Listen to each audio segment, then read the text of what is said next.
So we know what bowl game Syracuse football is playing in. I don't know. I'm kind of disappointed by it.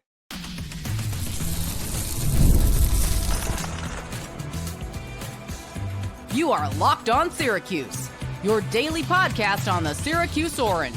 Part of the Locked On Podcast Network, your team every day. Hello, everyone, and welcome into Locked On Syracuse. I'm Jackson Holzer, and thank you for making us your first listen of every single day here on the Locked On Podcast Network, where it's your team every day, and we are free and available wherever you get your podcasts. And folks, on today's mini podcast, we are going over Syracuse football's bowl selection, which took place earlier this afternoon. The Orange are playing in the Holiday Bowl in San Diego on December 27th at 8 p.m. Eastern. The opponent, Washington State. And my initial reaction to it is I am a little bit disappointed. The Holiday Bowl is a good bowl. Make no mistake about it. It's a good bowl. But I am disappointed. And the reason why I'm disappointed is because I wanted them in the Gator Bowl. I wanted this team to play an SEC team. Instead, it goes to Duke. And I get it. Networks, TV ratings are a real thing. But Syracuse should have been in the Gator Bowl. Period. End of story. They're not playing a Power 4 team. Okay? Washington State is 8-4 on a 3-game losing streak, and they are a remnant of the Pac-12. That's the reward for Syracuse football? Really? It doesn't seem like much of a reward. I mean, this team beat Miami, who was top 10 in the country at the time. They actually just knocked them out of the college football playoff, and shout out to the college football playoff committee. They got it right. Thank you. They got it right. They didn't just beat Miami. They beat, I believe, more bowl-eligible teams than any other team in the nation. Correct me if I'm wrong, but the only team that Syracuse beat that's not bowl eligible is Holy Cross. Correct? I just feel that this isn't the reward that Syracuse deserved as a team and us as fans deserved. Am I proud of the season? Absolutely. I am not. I don't want people to get this misconstrued as me being disappointed in the season. It's not, actually. It's the exact opposite. It's me just being like, I'm disappointed that they had such a great year. They go 9-3. Yeah, they go to the Holiday Bowl, but they're playing Washington State. It's just so underwhelming. I think it would have been cooler if we saw this team play against an SEC team. You can leave your thoughts in the comment section below. For what it's worth with Washington State, I mean, they have a really good quarterback in John Mateer. There's just one problem with John Mateer. He plans to enter the transfer portal, which literally opens tomorrow. So is he going to play? I imagine no, he's not going to play. That's just my opinion. I don't have sourcing on that, but I mean, if you were entering the transfer portal and you're going to be a highly sought after quarterback in the transfer portal in John Mateer, are you playing in a bowl game where you can get hurt and cost you for your new team that you're going to go to? I don't think so. I don't think he's going to play. And then you got Washington State's offensive coordinator. He's headed to Oklahoma to be their offensive coordinator. So what are the odds? The odds that Mateer plays for Washington State are very low.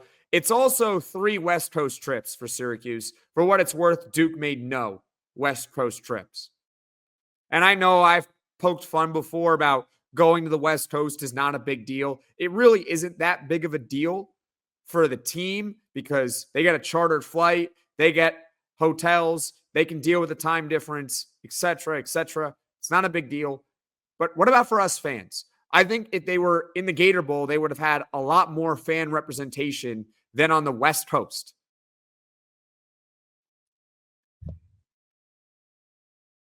I'm just a little bit disappointed.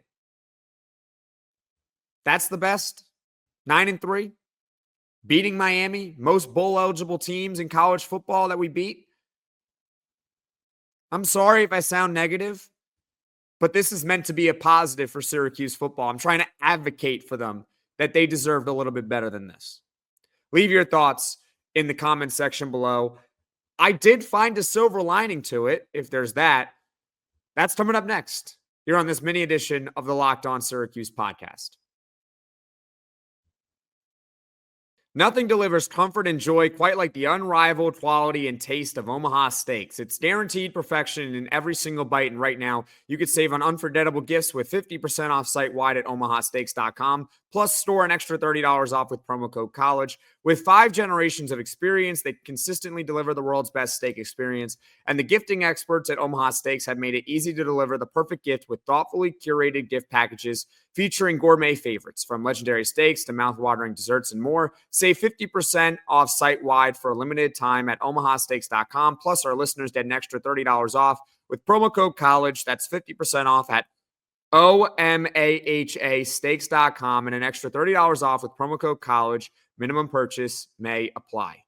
Get ready to tackle the NFL action with FanDuel, America's #1 sportsbook, because right now new customers can bet $5 and get $150 in bonus bets if you win. The FanDuel Sportsbook app gives you everything you need to place live bets on the NFL all in one place. So when you get a hunch in the middle of a game, you can check out the latest stats, view live play-by-play, and so much more on the same page where you place your bets. We finally have Syracuse football's final opponent of the season, the bowl game on December 27th against Washington State, the Holiday Bowl in San Diego. We don't have odds on the game, though, and we have no idea who is going to play. But how about that ACC title game, guys? I mean, Clemson, 2.5-point underdog, last-second field goal win. Thank you to the committee for putting in SMU. Shout out to them. 2-bid league for the ACC, so not all that bad. But regardless, let's talk about FanDuel. All you got to do is visit FanDuel.com to join today, and you'll get started with $150 in bonus bets if you win your first $5 bet. That's FanDuel.com. Never waste a hunch and make every moment more with FanDuel, an official sportsbook partner of the NFL. So there is a silver lining, guys, and that is that Syracuse football, I mean, we all knew this. They have 9 wins right now, but they are seeking their 10th win of the season.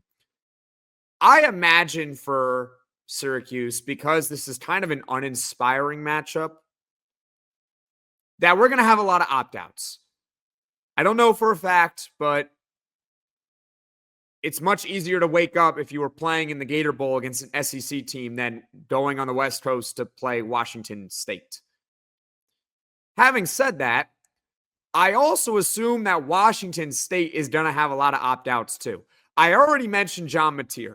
I doubt he plays. He's their star quarterback. He is going to be the belle of the ball of the transfer portal quarterbacks this offseason. I would love if Syracuse football was in the Derby for him. I don't think they will be, because I think bigger programs like Miami and others are going to be all over him trying to get him. So if he's not playing, I think that increases Syracuse's odds of winning. And also the silver lining is, okay, if we do have a lot of opt-outs, right? Let's say Kyle McCord, and we all want to see him play, I think, right? We all want to see Kyle McCord play. Let's say he doesn't play. This would be the perfect opportunity for a guy like maybe Jakari Williams to get some playing time, and let's just see what we got. I remember when it was a couple years ago, they were in a bowl game. It was in 2022. Forgive me for not remembering the exact bowl game or the opponent, but they were playing in a bowl game, and Sean Tucker did not play in the game, and LaQuinn Allen was the starter. And we figured out in that game that LaQuinn Allen could be the guy for Syracuse football at running back going forward. Lo and behold, look at what the last 2 years have turned out to be. So because this matchup is kind of uninspiring, and you're going to probably have a lot of opt-outs as a result, in a way it's kind of good, because this is an opportunity for a lot of young players for Syracuse to play just to see what we got. So Jakari Williams, lots of Yassine Willis, maybe Malachi James, Emanuel Ross, Jamie Tremble, so many young guys I would love to see on the field for this game. I guess that was my silver lining, and maybe that increases their odds of winning the 10th game of the season, which would be the first time since 2018. Leave your thoughts in the comments section below.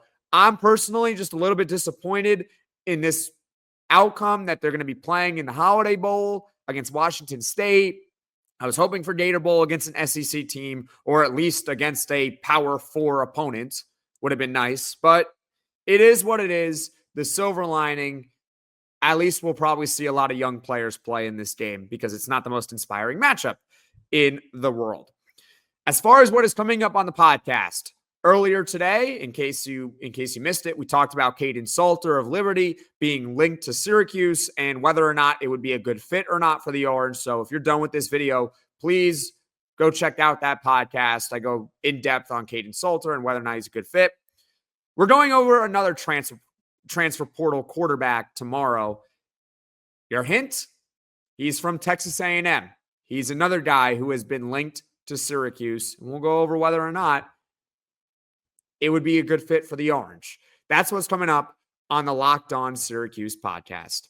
Thank you all so much for watching this mini edition. I'm Jackson Holzer. This is Locked On Syracuse. Thank you all so much for watching. Thank you all so much for listening. If you like this video, click that like button. If you really liked it, subscribe to the channel. Turn on those notifications so you know right away when I am dropping the next podcast. And I will see you all again tomorrow.